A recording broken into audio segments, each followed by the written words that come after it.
Welcome back to Diablo Immortal. Today we're going to have a little bit of a deeper discussion regarding the normal gem problem inside of the game, and this has all been fueled by the patch notes that dropped yesterday inside of Diablo Immortal talking about a change that's incoming to the game. In the patch notes, Diablo Immortal stated, new account normal gem trade restrictions. This specifically focuses in on illegal trading of gems, bot farming, and things of that nature that happen regularly inside of Diablo Immortal. What I plan to do here is take a look at the comment and then some of the scrutiny that it has received over the past 24 hours since the announcement. Diablo Immortal states, in our continued efforts to detect and prevent fraudulent behavior in-game, we'll be making changes to prevent users from selling normal gems in the market before they've been able to complete Inferno difficulty 1. This will affect both new and existing accounts. So this brings up some issues, solves some problems. Well, let's just talk about it. So the first thing we should discuss is how hard is it to get to Inferno 1, and this is something that's always is fluctuating and changing as the game progresses, but when you start the game there's no combat rating. Hell 1 is going to be a combat rating level of 520. If you don't know what combat rating is, let me show you. Essentially, combat rating is a measurement of how much damage you can do inside of the game. I've been playing since day 1, which is now approximately 3 years. 51,807 combat rating is what I have on my account, which is a account that doesn't get much spent on. I've spent a couple of grand inside of the game, which for Diablo Immortal and for those terms is really not a lot. So now for someone to push themselves through normal, Hell 1, Hell 2, Hell 3, to Inferno difficulty 1, they're going to need to get themselves up to 30,120 combat rating to unlock this area of the game. Inferno 1, Paragon 300 through 499. Does it really take that long with the catch-up mechanic inside of Diablo Immortal to get to this stage of the game and then allow people to take advantage of bot farming yet again, just farming their bots up to a higher level before actually allowing them to farm those gems? And the farming the gems isn't really the problem. Anyone can go inside of the game and farm their allocated amount of gems per day and use them on their account or sell them inside of the market, sapphires being probably the most valuable inside of the game at all points in time. On my server, these are what pricing is right now.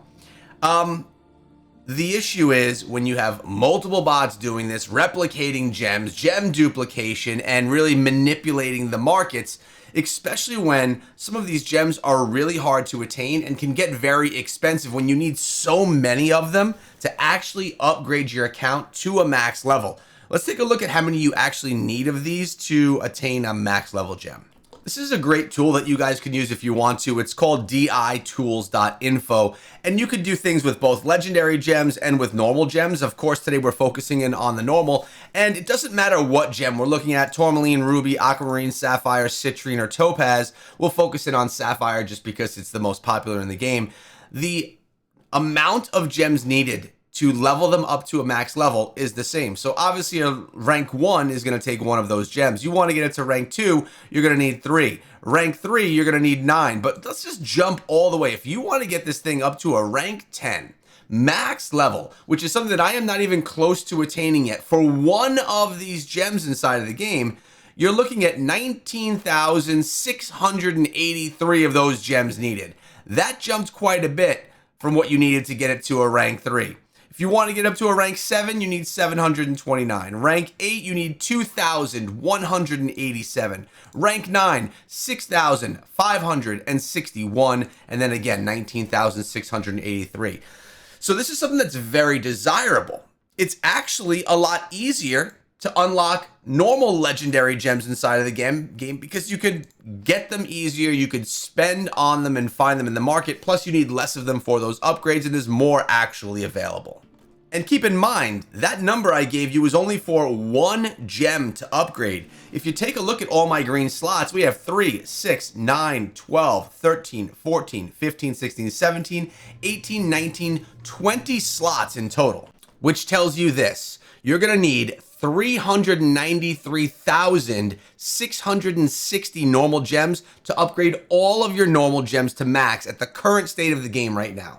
So because of this, it's opportunity to people that want to farm these, duplicate these, and find any way around the system to try and make money. And I'm talking real money in their pockets for doing this. And that's why this system has been put in place. But is Inferno 1 difficulty enough of something that's going to keep players away and prevent this from actually happening? Or is the market still going to be manipulated and difficult to actually purchase these items, and people are making money on the side outside of the game? And naturally, some frustration has arisen from this in the form of a forum post with a bunch of responses. Essentially, people are saying that this is a dumb and lazy response to what's been going on. And some people have offered some other suggestions, some in the form of increasing the combat rating required, so that this person is saying they need to put 51,000 combat rating requirement and update it to every new difficulty, which would mean, if this were the case, that players wouldn't be able to farm these normal gems until they hit an extremely high level inside of the game,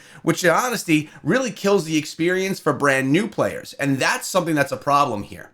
We can't put such a restriction on normal gems that people that are coming to the game don't have the opportunity to participate in that element of the game. Because again, remember, when Diablo Immortal is trying to hook players, that happens on day one. That happens with the initial experience. If the initial experience is dumbed down to prevent market manipulation, then you're going to lose players because they're not going to be able to engage in the game in that point.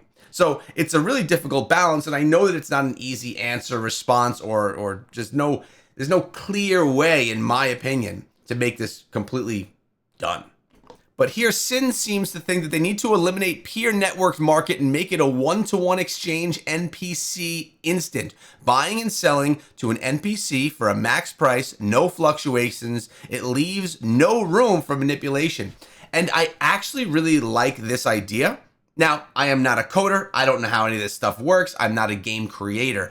I'm just saying, if I get myself one of those blue sapphire gems and it's worth 200 platinum, and I could only sell it to the game itself, not to another player across the other side, but I could only sell it to the game, and then the game can sell that to someone else, it will eliminate all of the fluctuation of the pricing. Will it solve the issue of players farming them illegally and all of that? Probably not, but let's see what else he has to say. Just default, have infinite amounts of everything for exchange with NPC gems into platinum for platinum in for gems. Same thing with pets. Infinite pets that cycle every few hours or so, and a good one pops up, multiple people can recognize it and go buy it, selling their other older pets to compensate for the platinum loss. Something else we need to remember here is this. Diablo Immortal is here not to have people all for free trade resources back and forth that they farm inside of the game. At the end of the day, they want people to buy platinum and resources from the real market with real money so the game could actually be profitable. So not only are they trying to balance a normal economy inside of the game that happens from farming the game and from buying and selling inside of the game, but they also want players to buy orbs, which they can then turn into platinum, or buy different bundles that may be part of the game as well, so that they can actually be profitable inside of the game. At the end of the day, Diablo Immortal is a free-to-play game. You can play it 100% for free if you want to, but there's a lot of things that are going to make you want to spend inside of the game as well. But that's a decision that we all have to make based on our own personal account. And let's take a look at this comment from Meteor Blade, someone that's extremely active always inside of the forums. Kilometer says, yet every platinum bot's seller's always level 15. Meteor Blade responds, that demonstrates adequately exactly how ineffective this anti-gem trading restriction will be, because the bad guys will level their heroes to whatever minimum level is set to continue doing what they're doing. So now they'll need to level up a hero to level 60 and get a big hero to take them through the last raid boss of normal, Hell 1, Hell 2, Hell 3.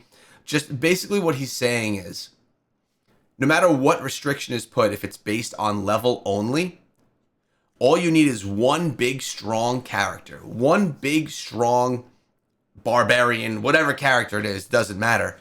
They can run through all these minis, get them through all of the requirements to get to the Inferno difficulties, which, if you're thinking of this as an illegal black market business, which essentially it is, you can then just farm up all your accounts to the new level requirement and then have those bot farmers out there again doing the same thing with gems.